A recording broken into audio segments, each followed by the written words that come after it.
Oke, Assalamualaikum warahmatullahi wabarakatuh. Saya akan sedikit menjelaskan tentang sistem operasi yang terdapat pada penjelajah internet. Sistem operasi yang akan saya bahas mengenai Windows, Linux, dan macOS. Pertama, Windows.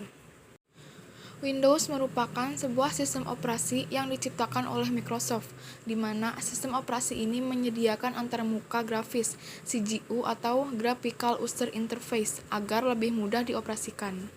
Fungsi Windows sendiri yaitu: yang pertama, menghubungkan antara aplikasi dan perangkat lunak, sehingga dapat terintegrasi bekerja secara konsisten dan stabil. Kedua, mengelola proses yang terdiri dari persiapan, penjadwalan, serta pemantauan program yang sedang dijalankan. Yang ketiga yaitu akses mudah untuk mengelola data input dan output serta mengendalikannya. Tak hanya manusia, sistem operasi pun mempunyai kelebihan dan kekurangan masing-masing. Kelebihan dari Microsoft Windows yaitu: pertama, mendukung hampir semua perangkat lunak. Kedua, kemudahan pengguna.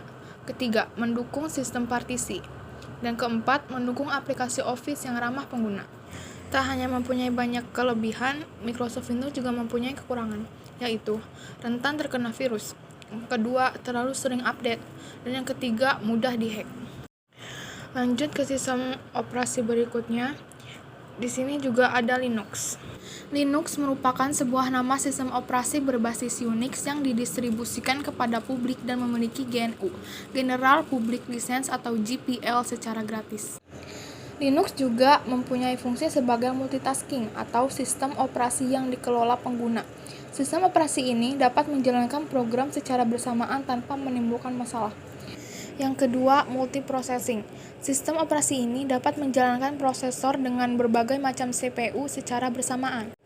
Dan yang terakhir, time sharing. Dengan sistem operasi ini dapat menjalankan mode multi-user secara bersamaan, menggunakan CPU dan secara otomatis menetapkan alokasi waktu antar pengguna untuk mengakses layanan. Kekurangan dan kelebihan Linux.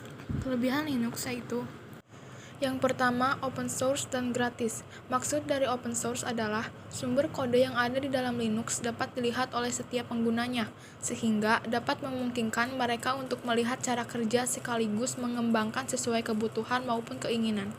Bahkan, Linux dapat dimodifikasi dengan tujuan apapun tanpa ada batasan penggunaan. Yang kedua, keamanan lebih terjaga.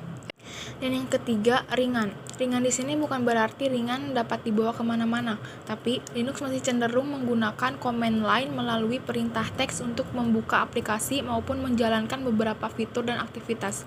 Maka dari itu, Linux menjadi relatif lebih ringan dan bahkan masih dapat beroperasi di perangkat dengan spesifikasi rendah. Kekurangan Microsoft Linux adalah: pertama, tidak banyak dukungan aplikasi. Dan yang kedua, interface cenderung rumit bagi pengguna yang terbiasa menggunakan Windows. Yang ketiga, minimnya dukungan perangkat aplikasi.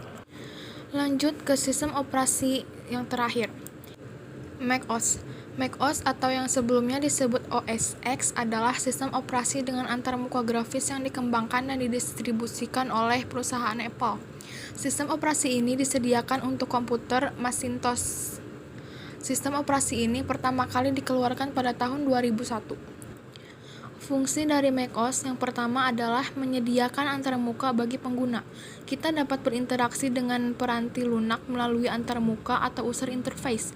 Antarmuka mengendalikan cara Anda memasukkan data dan perintah-perintah, dan bagaimana informasi ditampilkan pada layar.